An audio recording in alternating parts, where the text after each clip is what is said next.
everyone, I'm Jamie Poisson.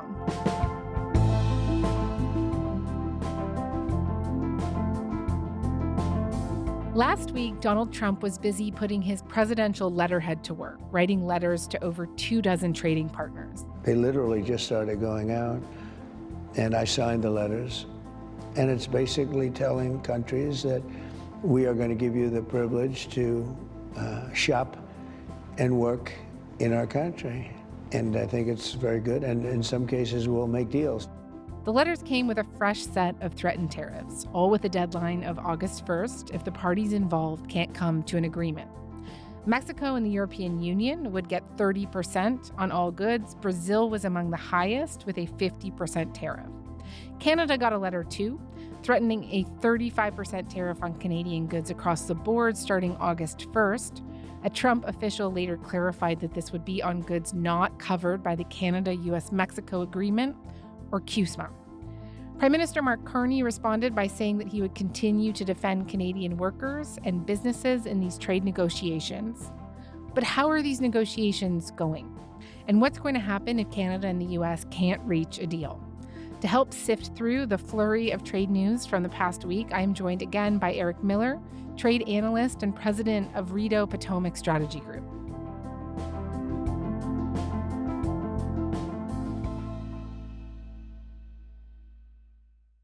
Eric, hi. Thanks so much for coming back on the show. Great to have you. Thanks for having me, Jamie.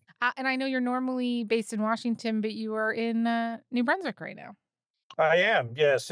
I'm enjoying the summer, and so, of course, tariffs are top of mind. Fair.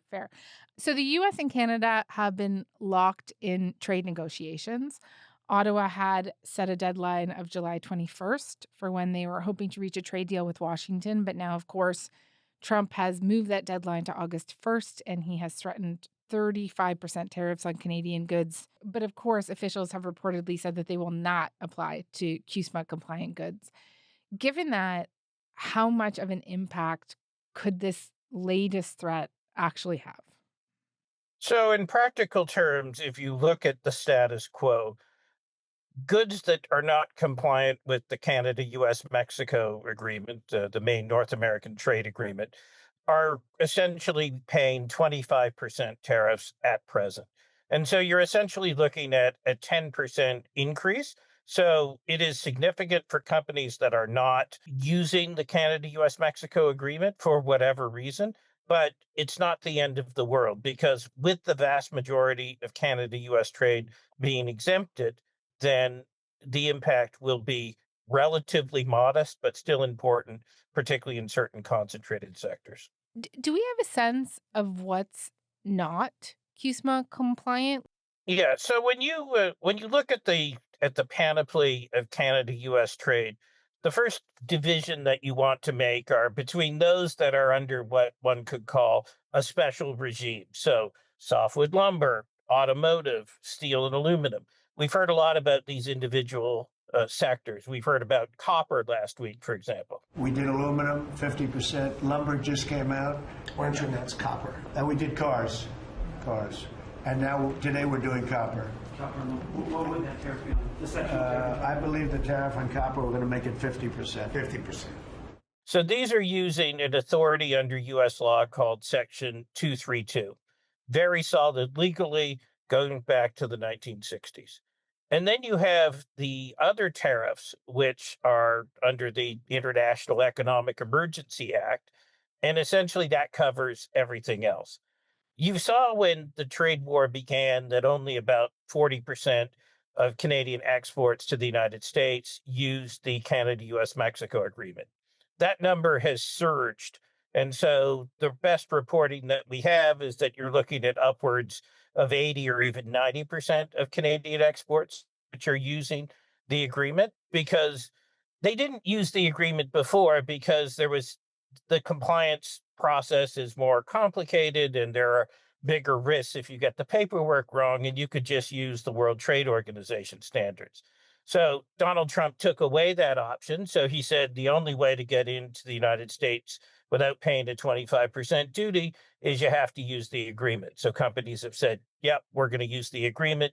And those that haven't been using the agreement are madly setting up compliance systems and making sure their paperwork is in order so they don't get charged the 25%. So, given that some 80% of our exports are now using CUSMA, right, and are exempt from these tariffs, but what is like the real world or the material impact being of these tariffs on our economy? So, what is potentially worrisome is not the present. I mean, there's certainly, to be clear, there are Canadian companies out there that are using certain inputs from Asia or from Europe. That doesn't allow them to get into the US market duty free because they don't meet the rules of origin, which are the very technical rules in the agreement, which decide who gets benefit and who doesn't get benefit. And so there are companies that make products that for whatever reason, they just simply can't reach the required thresholds within the rules in order to be CUSMA qualifying. So there are lots of people who work for companies who are exporting products in that situation. And so for them, the real world impact is very, very significant. But in the aggregate, the impact is relatively modest because compared to the status quo, you're looking at essentially a 10% increase, which is not insignificant, but it's not the end of the world. What does get worrisome, though, is that the CUSMA exemption is something that Donald Trump has decided to grant. And one of the things we know about Donald Trump is what Donald Trump gives, Donald Trump can take away. And we were taking advantage of on military. We'd protect a country. We got nothing for protecting. We'd spend billions of dollars to protect countries. I don't want to go into the countries, but pretty obvious which ones. And they're friendly, or some of them aren't that friendly. I mean, some of them, we're protecting countries that don't even like us. The whole thing is crazy. But if they don't like us, we'll let them know very quickly. And so you're looking at this situation where the United States has decided, for a variety of reasons, that goods that qualify under CUSMA and declare as such at time of entry into the U.S. can get this exemption. But he can also decide, if he wants to ratchet up pressure on Canada, to say, we're not going to give that exemption anymore. In addition, in the fall, you have a review process that's beginning for the CUSMA. So when the agreement was put into force, it was agreed that there would be a review 6 years in. So on Canada Day 2026 is when the review is required to be completed. And so if for whatever reason there is no agreement to renew the deal, or if the United States decides, we just don't want to do this anymore, and we don't really care about the very technical provisions unwinding the agreement, we're just going to walk away, then all of a sudden that CUSMA exemption disappears and the impact on the Canadian economy becomes potentially catastrophic. Gotcha. Okay. And just briefly on the sectors where there are these specific tariffs, steel and aluminum, Trump has now announced, as you mentioned, this 50% tariff on copper last week, set to start August 1st. The U.S. was the largest importer of Canadian copper last year. This is about half of our total copper export value. Like, what are the impacts in these sectors, or expected impacts in these sectors? The impacts are massive because essentially you're taking a commodity which is already at reasonably high prices. So nobody I know in the copper business is unhappy right now because copper is used in everything electrical. So if you're setting up AI data centers, if you are producing electric vehicles, if you're electrifying some other industrial function, all of that requires massive amounts of copper. So on their own, copper prices have gone to very high levels. And then if you're a Canadian exporter, you've got to add 50% on top of that. You also will see, for example, Chile, which is the largest copper producer globally, they will also face a 50% tariff going into the United States. And a big push that the Trump administration has is to try to get a major mine proposal for a place called Resolution Copper in Arizona into over the line and into production. So if that happens, Resolution would produce an estimated 25% of global copper output. And so Donald Trump sees not only raising the cost of everything, but also setting in place the market conditions on getting a major new U.S. copper mine into production. And in addition to the tariff front, they're also working diligently to try to work through the regulatory process to allow that to happen. So there is a U.S. competitor or a competitive project that he specifically has in mind to take up the slack. But of course, if you're British Columbia, which is Canada's largest copper producing province, this is something that is potentially very worrisome, and that production will have to be reoriented to other sources.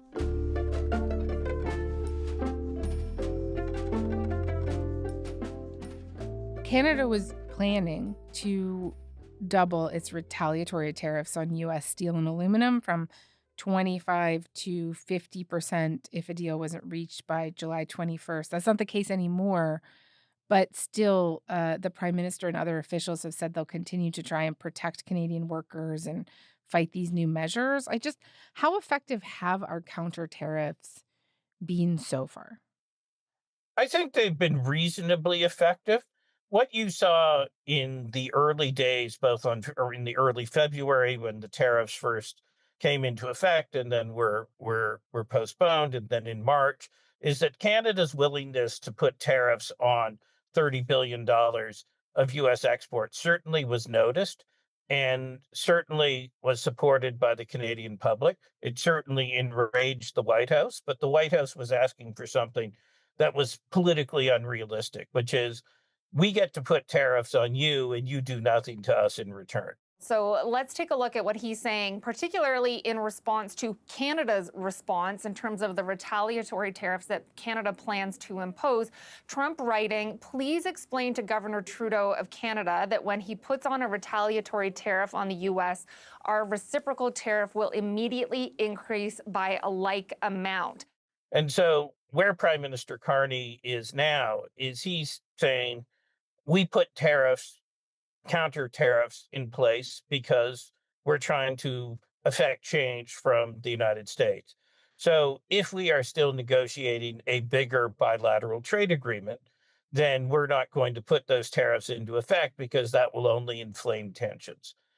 So those tariffs are in the background. They're ready to go in the event that the talks fall apart.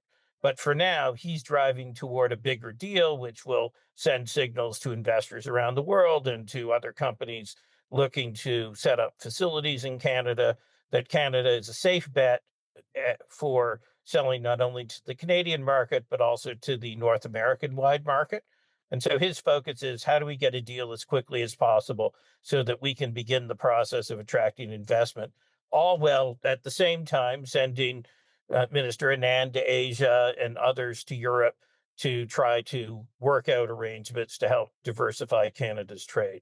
And so that's the agenda. And why put retaliatory tariffs in place if you're just throwing a punch, but you're not having a bigger strategy behind it? Well, tell me a little bit about how you're thinking about Canada's strategy when it comes to negotiating. Right now, just a few weeks ago, we saw Prime Minister Carney drop the digital services tax in order to get Trump back to the negotiating table after talks fell apart. His energy minister, Tim Hodgson, says Canada still holds many important cards. However, despite what the president may say, Canada has many important cards in these negotiations. And many of those cards, the most important ones, are energy and natural resources. At the G7, it was abundantly clear Canada has the energy and minerals the world wants. What do you make of how the negotiations have been going? And from your view, what are the cards? So the negotiations have been going, I guess you could say, reasonably okay. There's a bigger question about what this deal is supposed to do. So first of all, how does it relate to the bigger Canada, US, Mexico, North American trade agreement that exists? And so there are some within the Trump administration that want to see a simple bilateral trade agreement, Canada, US. That's something that Premier Ford, for example, in Ontario has advocated for. And so we don't know specifically how this will sit or in relation to the other trade agreement that exists. And that's something that's crucially important. When it comes to the talks themselves, I think Prime Minister Carney was put in a very difficult position on the digital services tax. This was a Chrystia Freeland initiative and certainly supported by Prime Minister Justin Trudeau. The challenge that he faced was the business community almost universally opposed this. So the Canadian Chamber of Commerce, Business Council of Canada, and others, they said, look, this is bad policy. This is not something that we want to be doing. So he had a policy for which he did not have anywhere close to universal backing.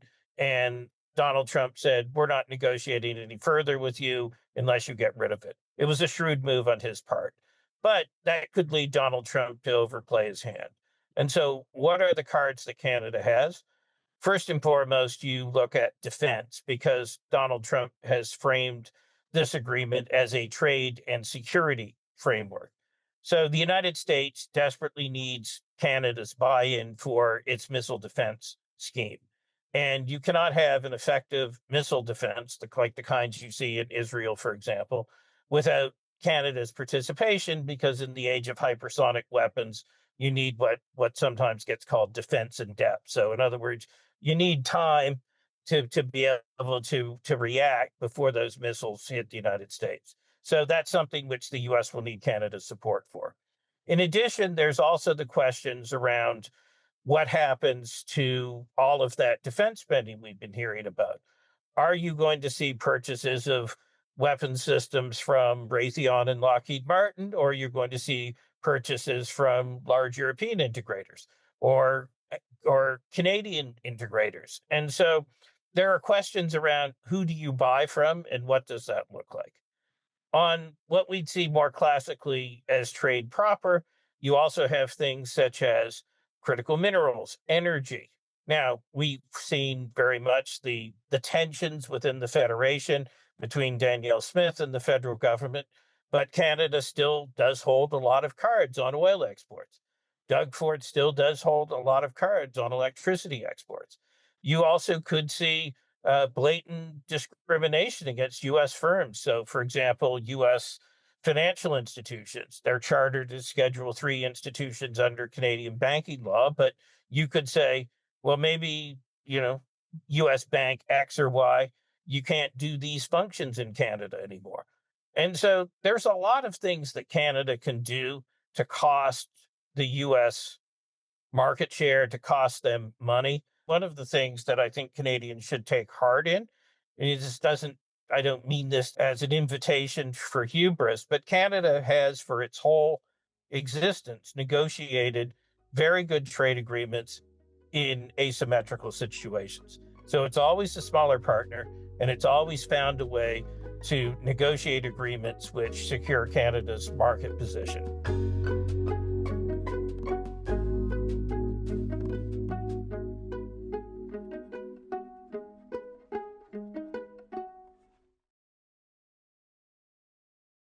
I realize that I'm asking you to do a bit of speculating here, and there are, many unknowns.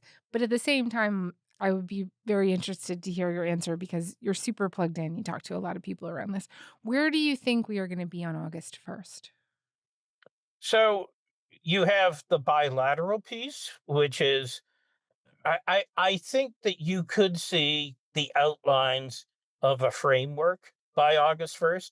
And so there are kind of four categories of countries that are dealing with the United States right now. First of all are the North American countries, but especially Canada. So those that are part of the CUSMA agreement that are looking at new frameworks.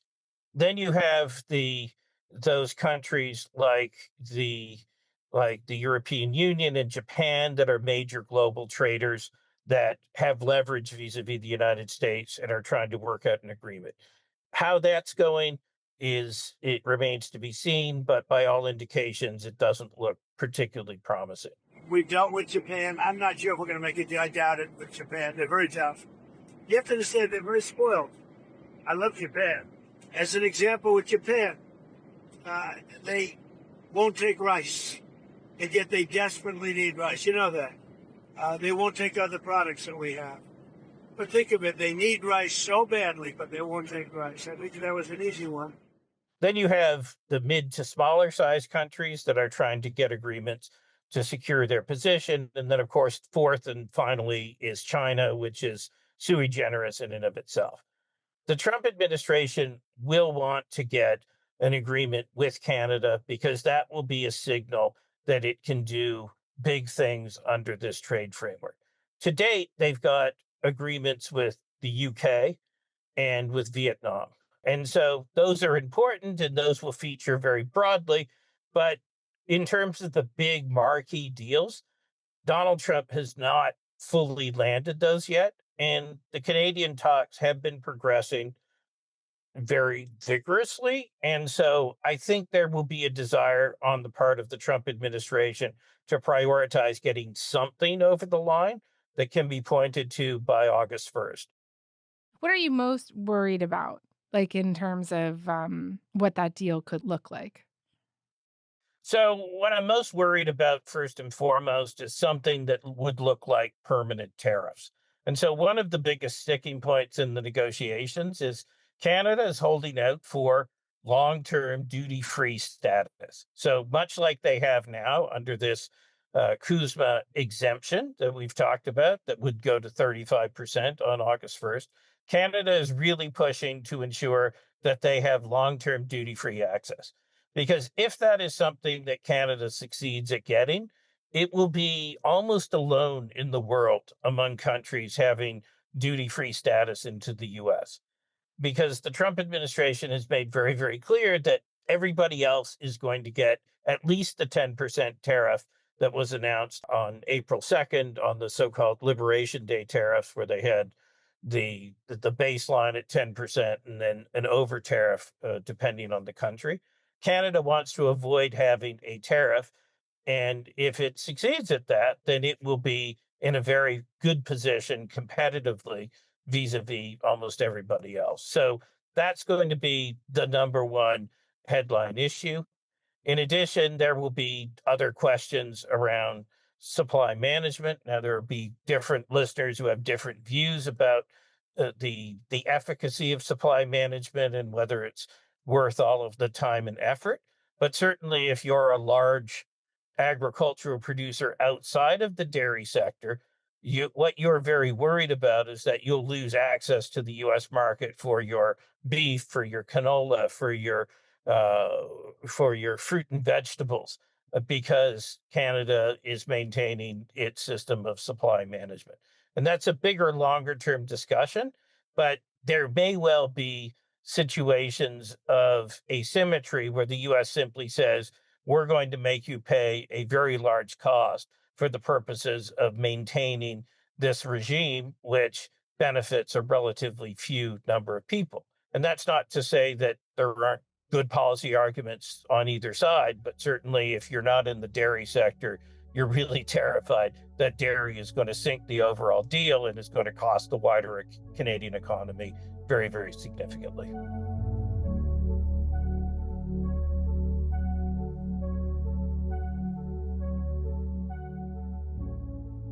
Before we go, Eric, putting Canada aside for a moment and just looking at all of these letters that the president sent out over the last week from like a global perspective, what's your sense of the impact that all of these tariffs could have here? I know Jamie Dimon, chief executive of JP Morgan, recently warned that he thinks the markets are growing kind of complacent around tariff updates. Yeah, I mean, ultimately, the bigger impact will be a less prosperous U.S. And those who study the Canadian economy generally will tell you that a prosperous U.S. means Canada does pretty well, given the volume of trade from Canada going into the U.S. It will also mean that the U.S. will be much, much less interconnected with the rest of the world.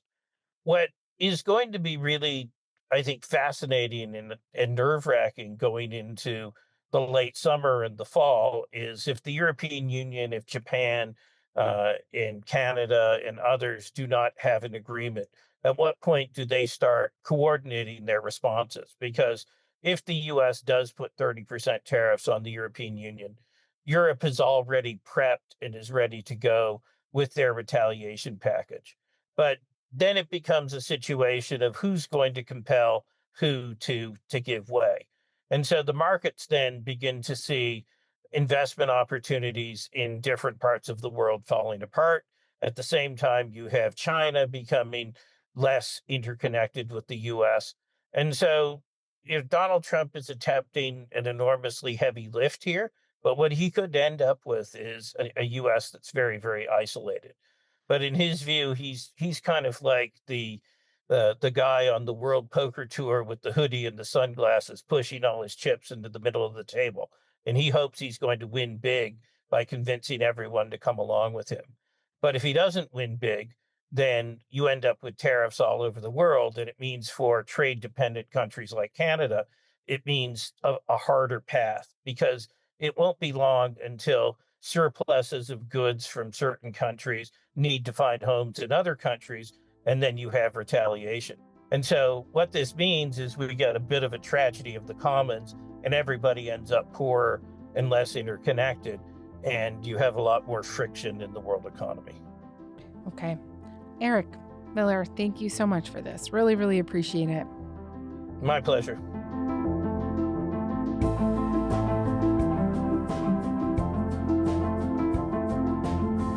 All right, that is all for today. I'm Jamie Poisson. Thanks so much for listening. Talk to you tomorrow.